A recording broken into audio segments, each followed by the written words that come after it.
And that to me is the evil of the system that we currently have. I mean, one ought to be able to use their labor to accumulate wealth, knowing that that wealth will be intact, and then allow them to give back to society, help their grandkids, whatever, right? And that's gone. You can't do that in the system. And so again, in an attempt to try to demystify some of this Keynesian nonsense and probably tie this into your last story there, money comes into existence when we produce more than we consume. Correct. Right? That's literally what you do when you go to work.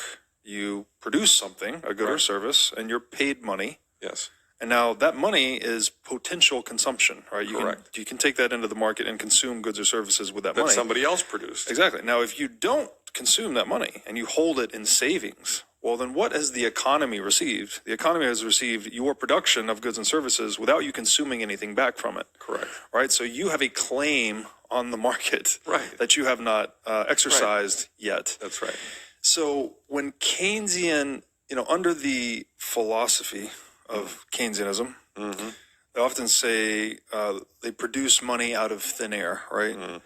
As you were describing earlier, the idea, and this is an exact inversion of economic reality, is that, well, when there's an economic recession, that we need to stimulate consumption through the printing of money to then encourage more production. Correct.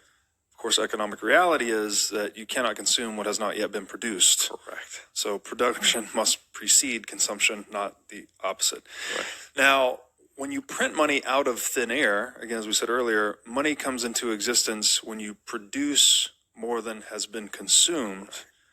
So obviously, when you produce money and no production has occurred, that it's eating the seed corn, right? Exactly. This is the sowing and reaping. Well, you're reaping before sowing, right? And what does it do?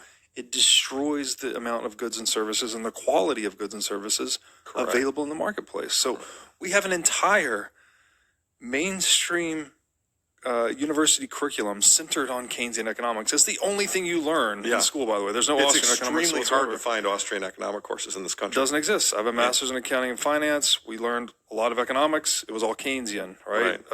The Economist magazine, one of the most popular publications on earth, all Keynesian economics. Austrian economics really is sort of relegated to the dustbin.